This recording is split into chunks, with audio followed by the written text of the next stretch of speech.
saya. Ya.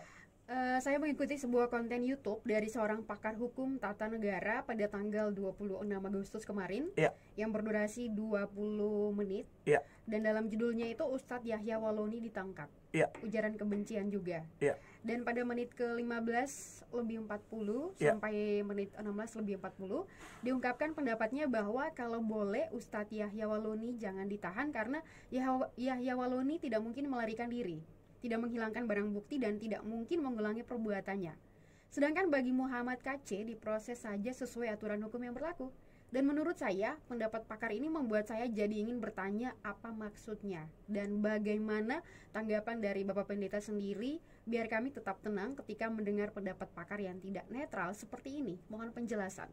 Iya, jangan takut. Semua orang bisa berpendapat. Itu kan pendapat pakar. Tapi faktanya memang Yahya sudah melanggar Undang-Undang ITE. Jadi ya tidak bisa ditoleransi. Dan di mata hukum kan tidak ada anak emas. Jangan karena di Indonesia misalnya mayoritas agama Islam, lalu Yahyanya lolos, Muhammad kacanya kena. Tidak bisa. Adil kok. Dan saya yakin kok nanti akan diperlakukan secara adil. Dan tidak ada dasar untuk Yahya jangan ditahan. Oh, tidak bisa. Itu sudah urusan oknum penegak hukum seperti polisi dan lain sebagainya. Dan pakar hukum itu seperti Anda nonton, kalau seperti Anda tanyakan ya jelas tidak adil. Kalau sampai Muhammad KC boleh ditahan, Yahya jangan. Buktinya jelas kok. Yahya menista agama Kristen. Sangat menista agama Kristen. Dan justru pemerintah bijak luar biasa untuk menenangkan Kristen se-Indonesia. Ya harus tahan Yahya Waloni, harus tahan. Ya, proses saja seturut hukum yang berlaku begitu ya. Saya pikir itu hanya pendapatnya dia, tapi tidak akan merubah proses hukum yang sedang dan akan terus berlangsung seputaran ujaran kebencian atau penistaan agama yang di mata hukum sekarang ini menonjol dua orang ini, yaitu Bapak Muhammad KC dan Yahya Waloni ya.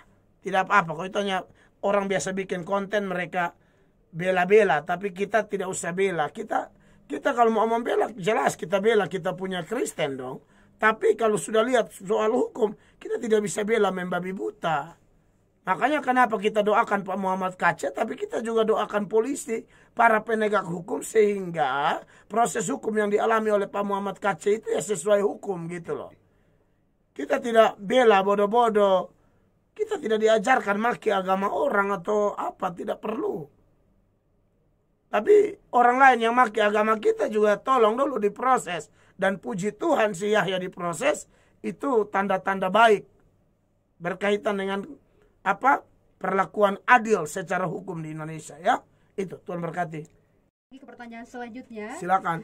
Ini berkaitan dengan kasus Bapak Yahya Waloni yang suka menebarkan kebencian kepada orang Kristen. Iya. Kita diajarkan untuk harus mengampuni dan berdoa agar dia diselamatkan. Hal ini berbeda dengan doa Raja Daud saat dia diserang musuh-musuhnya.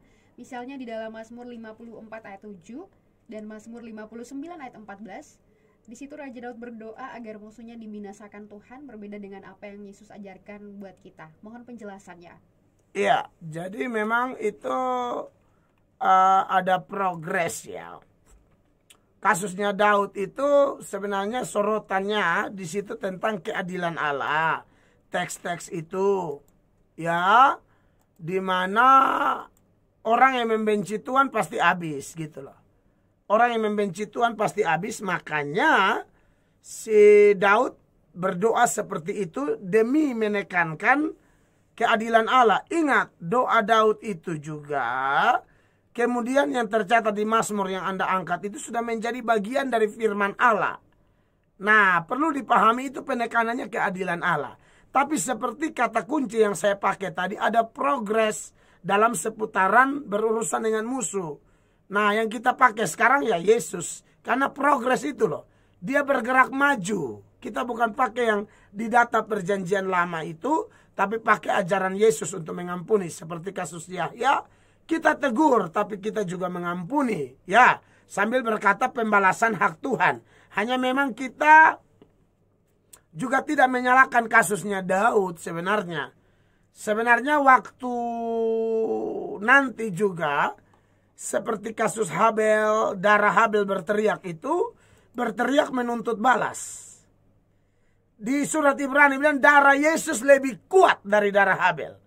Karena Habel minta balas, Yesus minta pengampunan. Nah, itu kan beda. Tapi apakah seperti Daud itu juga salah? Oh, tidak juga.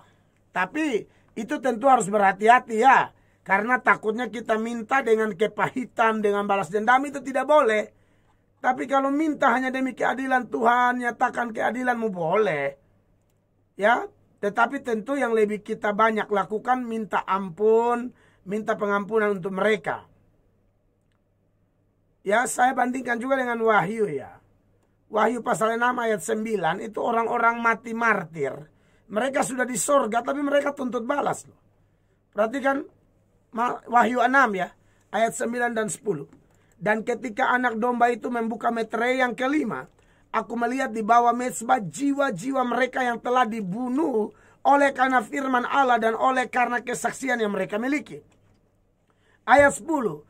Dan mereka berseru dengan suara nyaring katanya, berapa lamakah lagi ya penguasa yang kudus dan benar? Engkau tidak menghakimi dan tidak membalaskan darah kami kepada mereka yang diam di bumi? Ya itu manusiawi lah. Tapi kalau saudara minta pendapat saya, ya saya harus bilang, sekalipun itu tidak salah, tapi dengan dasar bukan kepahitan. Ini jiwa-jiwa sudah di sorga loh. Sudah pasti jiwa mereka telah dibenarkan. Tapi kenapa masih ada seruan minta pembalasan? Itulah penekanan tentang keadilan Allah. Ya. Tapi kalau kita harus lihat progres pewahyuan seperti yang saya bilang, sekalipun itu tidak salah, tapi itu adalah data-data yang menuturkan bahwa itu tidak salah. Bukan untuk dilakukan. Yang kita lakukan ini ialah seperti yang Yesus ajarkan. Ya, minta pengampunan, kayak Yahya juga minta ampun.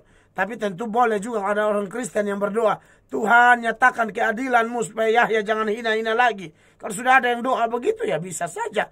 Tuhan juga dengar doa mereka, maka Yahya kena tangkap. Kalau saya kebanyakan hanya tegur-tegur dia, lalu saya doa minta dia diampuni. Tapi di sisi lain juga ada orang Kristen lain yang berdoa, Tuhan tolong nyatakan keadilan. Saya pikir bisa juga Tuhan jawab ya. Tuhan berkati, asal bukan karena kepahitan atau dendam yang menyusahkan diri kita. Karena kepahitan, dendam, kebencian, itu ibarat kita yang minum racun, tapi kita berharap orang lain yang mati. Tidak bisa. Kau yang sudah keracunan dengan kepahitan, kebencian, kamu yang mati, bukan orang lain. Jadi hati-hati juga dalam soal seruan minta keadilan ya. Oke, Tuhan berkati. Terima